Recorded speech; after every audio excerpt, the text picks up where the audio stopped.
introduce you. The next presentation, it's about transmission lines, and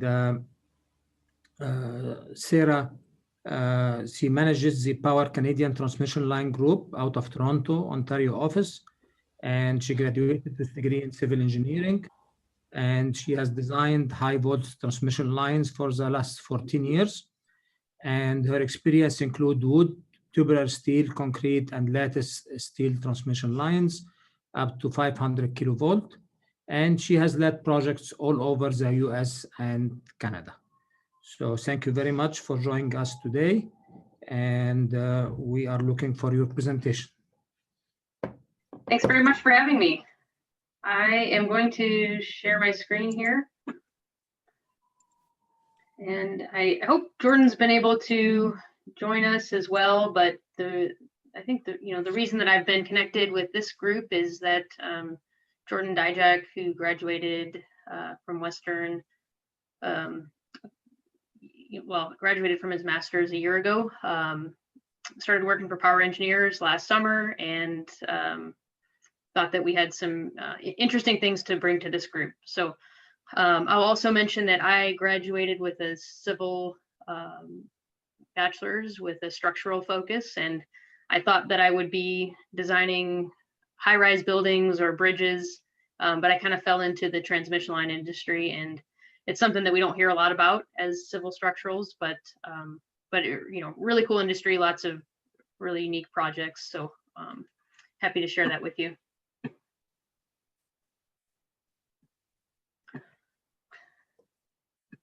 Right. So first I'll talk a little bit about Power Engineers.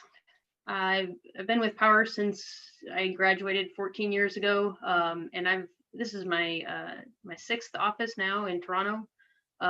We are all over the US and in Alberta, as you can see. There's no dot there for Toronto because we're a relatively new office, but we are established and excited to take on some projects in Ontario. So what is a transmission line? How did a civil structural engineer find her way into this? The purpose of transmission lines is to take power from high voltage power from the generating stations, whether it be a hydro generation station or gas turbine or what have you, and bring the electricity back to the city centers where we can drop the voltage down to a lower voltage and then distribute it to the homes and businesses, et cetera. And so primarily what we deal with is high voltage transmission lines. That means big structures. It means you need to maintain quite a bit of ground clearance to maintain electrical safety, public safety. And so while the obvious purpose of transmission lines is electrical, transmitting electricity, there's a really important structural purpose, which is that the power lines won't stand without the structures, right? And so there's quite a bit of structural element here in the mechanical strength of the materials and your actual structure design, whether it be steel poles, lattice towers, wood structures, and then of course the foundations that support the structures. So what are the components of a transmission line? Really high level here, let's start at the bottom. So we've got our foundation and grounding system, so how we're going to anchor the structure to the ground. And then as we work our way up, you've got your structure. In this case, it's a braced wood H-frame. And we've got our insulators, which support the conductor weight and provide an insulation gap between the energized conductor and the grounded structure. You've got the hardware needed to connect the insulators to the conductors. We've got the conductors, of course, which carry electricity. And then oftentimes we'll have shield wires, and those are steel, typically steel cables intended to protect the conductors from lightning flashover. So, you know, we want any lightning strikes to hit the shield wire and then dissipate through the grounding system into the ground, rather than to create a surge on the conductors and create a power outage. So just a couple pictures here. One of the conductor itself. So typically we use aluminum stranded conductors, and the center strands will usually be steel, and that's to provide the structural support because steel is much stronger than aluminum. However, aluminum is a much better conductor, so we've got that bimetallic situation going on. And another shot here of a structure with some cross arms and insulators supporting the conductors.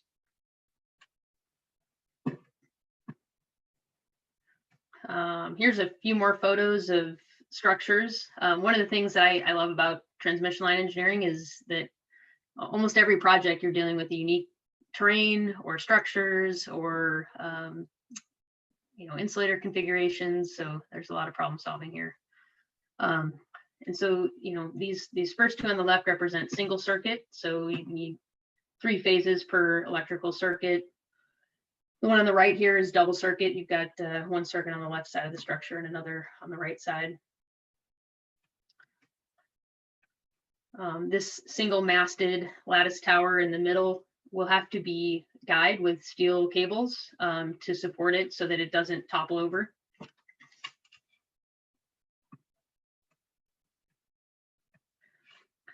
Another element to what we do is foundation design, and I would say probably the most common foundation that we design is a steel reinforced concrete drilled shaft.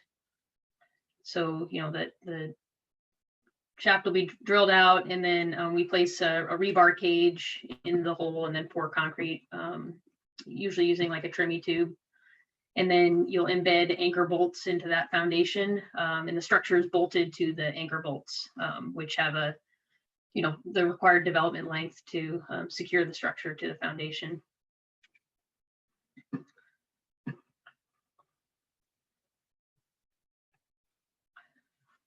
And so the software that we use, which has, you know, structural, mechanical, electrical aspects to it, is called PLSCAD. It's not something that almost anyone is exposed to unless they're in this industry.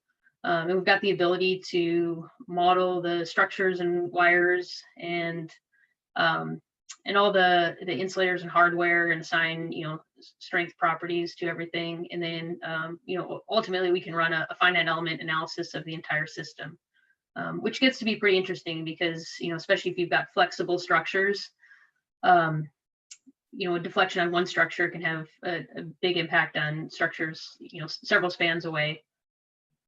So pretty robust, complex modeling software that we use. Here's an example of a plan and profile drawing, which is what we might send to the field for construction. So just showing, you know, where the structures are, and also the shape of the cables being supported at each of the structures here, and then we've got a ground clearance line there, making sure that we've got enough electrical clearance such that farm equipment or anything else can drive underneath without any impacts.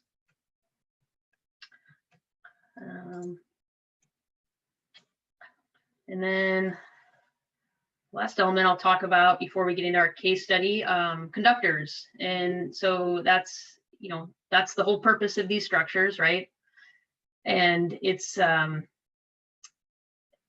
really fun for me to learn a lot more about conductor behavior. And the really fun projects are ones where we've got very mountainous terrain, short spans, long drops, really get into some complex problem solving. So here's another image of a stranded aluminum and steel conductor. So the main purpose is to transmit power, and you want to have, you know, enough aluminum such that you don't have a lot of resistance in the conductor. So you've got minimal voltage drop and power loss across your, from your generation back to your city center. But then you also need to balance that with having enough structural capacity, and that's the steel on the inside there. So that the conductors don't sag too much into the ground. And, on the mechanical side, I'll just say that, what we talk a lot about is stresses and strains, sags and tensions. And so as you pull the conductor tighter and increase the tension, your sag will decrease. And so there's that kind of inverse relationship there. Of course, if you pull your conductor tighter, you're also going to have an impact on the structures, and you'll have larger structures. So there's often a cost benefit analysis there. And then, we also talk a lot about the catenary, which is the shape that a chain makes hanging under its own weight. And so, transmission lines are catenaries. It's a cable with a unit weight, and it makes a shape, when hung under its own weight. And then as you increase the tensions, they're going to change the shape of that catenary. So the catenary constant is the horizontal tension over the unit weight.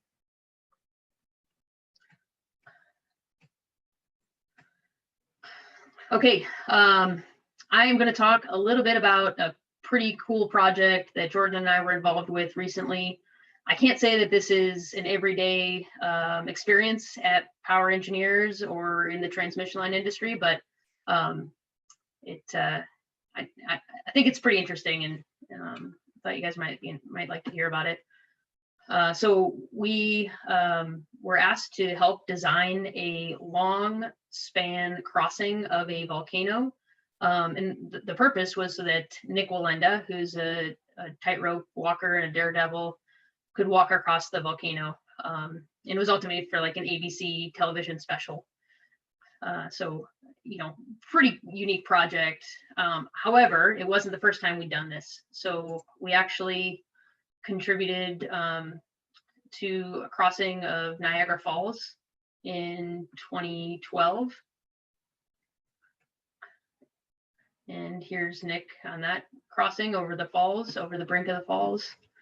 And then we also designed a tightrope across the Grand Canyon in 2013. So why did Nick need us? Well, we are experts at cable behavior, and especially under large cables under high tensions. And so, he knew he needed the experts, and this is more than just a simple circus rigging job, if you will. And so we were brought in to help out with that. Pretty cool stuff. I feel like I could retire and I'd be happy now. So here's a plan view of the crater. It's the Santiago Crater outside of Managua, Nicaragua. And it's about 570 meters across from brim to brim. There, you can't really see it from this photo, but there's boiling lava down at the bottom. So there's an active lava lake at the bottom of this crater. And because of that, there are a bunch of gases being produced constantly. So here's our two anchor locations, or approximately where we got some geotechnical borings. And there's access to both sides. You can see a little road, so that's good, but you can't really get any heavy equipment up here just because the road up to the volcano won't really support it. So that was one of our challenges. Yeah, what are our design constraints here? Corrosive gas. So the lava lake is spewing sulfur and chlorine gas, which is very corrosive. And it also meant that some of our typical construction techniques, which involve helicopters, were not going to work for this project. That no one would fly a helicopter anywhere near this crater, just due to the uncertainty of those gases. We have uncertain soil and rock conditions. So, things are just constantly moving. There are a lot of voids in the rock. Rock is sort of crumbling away, and things are changing shape every day out there. And in some cases, there's actually a bit of steam, like, exiting little cracks in the surface of above the volcano. So, so yeah, there's a lot of uncertainty there and how we were going to anchor the two ends of the cable.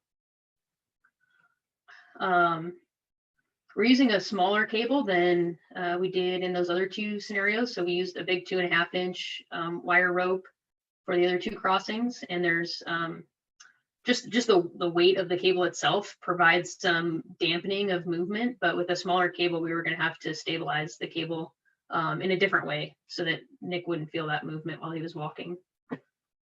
Yeah, getting heavy equipment into Nicaragua and then up to the volcano was almost impossible.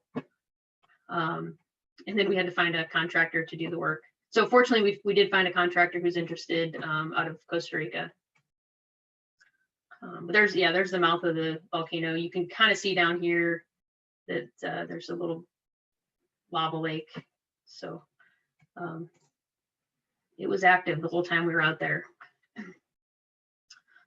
So yeah, the cable, it was a wire rope, something that you might use as like a crane hoist rope. We don't need any aluminum, right? Because we're not transmitting electricity in this case. So it's all steel. 170 kips rated braking strength. You'll have to excuse me. I'm in imperial units most of the time. So about 3 pounds per foot unit weight. And we decided that we were going to limit the tension to about 1/3 of its maximum, rated braking strength, so about 57 kips. And usually we will only use galvanized steel, and that's for weather resistance, so that the steel doesn't corrode over time. In this case, we just had a bright steel or unprotected steel cable. Because it was only needed for a one-time event, but you can see. So we pulled this section through the gases as we were pulling the cable across, and so it might have only been exposed to those gases for 20 or 30 minutes, and you can see that it's just rusted compared to the cable that hadn't been through the gases yet. So that gave us some cause for concern for sure. Although, it ended up probably actually, because the cable was only in the air for about 2 weeks, we didn't have to be too worried about material loss. And it ended up actually creating like a nice gritty surface for Nick to walk on. So it was almost actually a benefit. So here's a profile view of the cable. So we strung in the cable, so about 1,800 feet, rim to rim, 1,500 feet above the lava. And when we strung the cable in and pulled it to the tension that the equipment could pull to, about 7 kips. This is the sag, so it was sagging quite a bit. And then we installed basically a pulley system, a purchase system, in order to get from 7 kips up to about 32 kips. And that's this pink line up here. And then we installed some sway guys to stabilize the cable, which added some additional weight, kind of pulling down. And so then our final position is along the red dashed line here.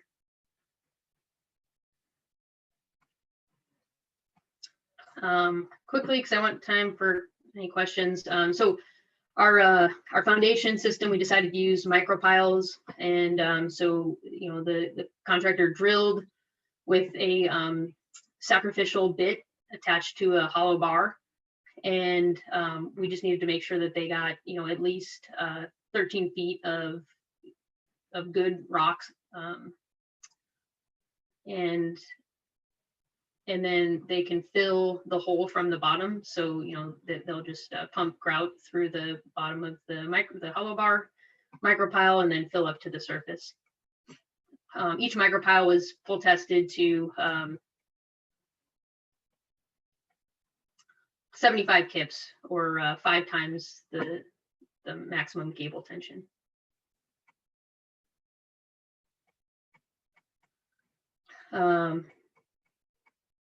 Here's another picture of the layout. So we had them angled so that we could grab more of the rock underneath the surface. And oh, my picture's not showing up, but that's all right. Here we go. So this is how the anchors came out of the ground. So 4 anchors per, or 4 micropiles per anchor to support that load. You can see just rusty. Here's a picture of the puller. So, you know, this is a pretty small piece of equipment. Like I said, it could only pull to 7,000 pounds, and we had to put some ballast there to keep it from moving. And so we set up a pulley system with a 5 times purchase or 6 times purchase in order to pull up to our 32 kips of tension using this piece of equipment that could only pull to 7,000 pounds. There it is. And this is the final cable position after we pulled it up to 32,000 pounds.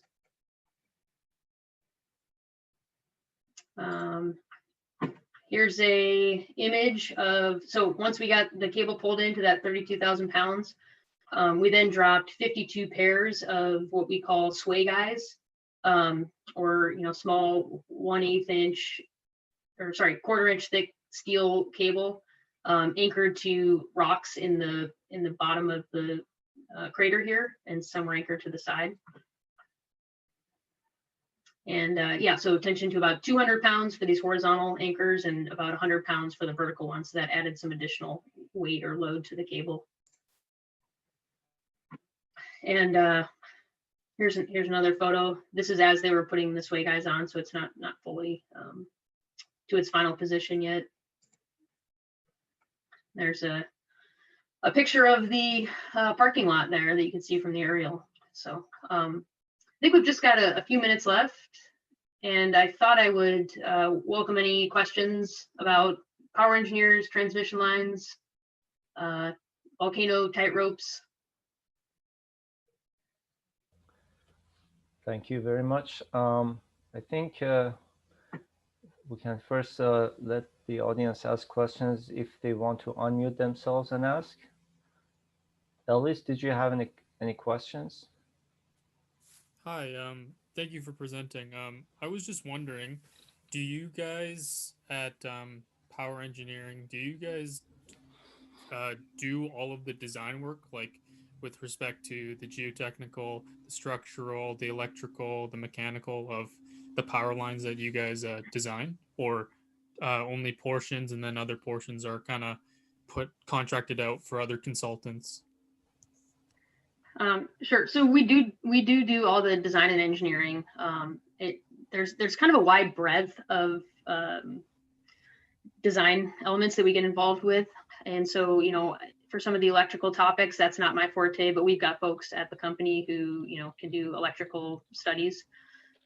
We don't perform any work in the field, so geotech investigation we'll have to subcontract out, but we can take the results of the geotech and perform the foundation designs. Some of the more complex structures will actually be the detailed design and connections will be designed by the lattice tower steel pole fabricator themselves. So we'll provide the loading and the design requirements, and then they'll do the detailed design.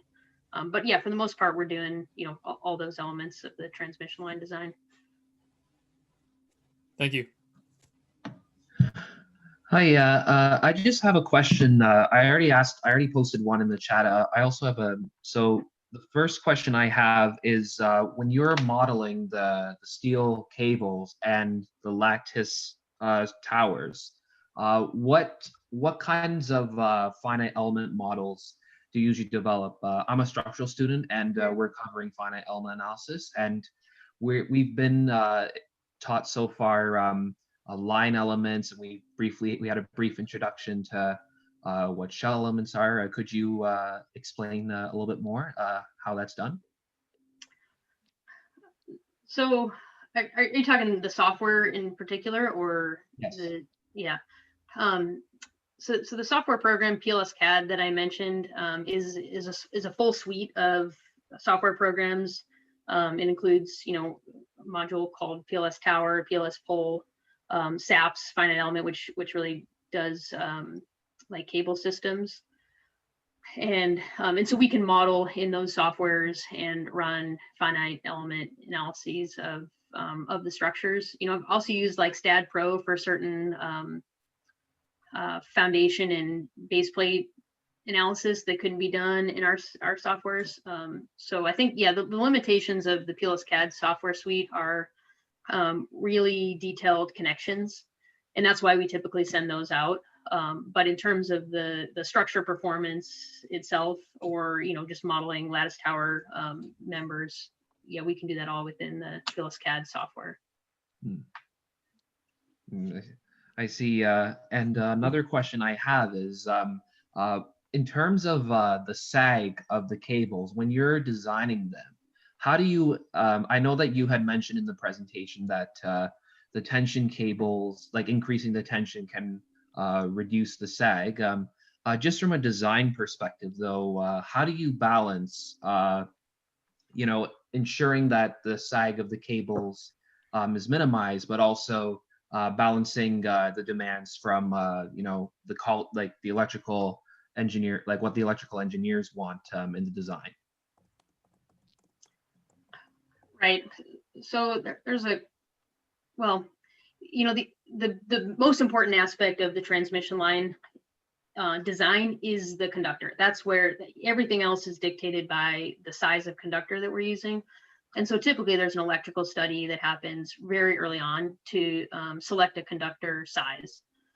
Sometimes we need to consider the structure, like the cost of material construction of the structures. And so, although like a certain conductor size might be the most economical for generating electricity, the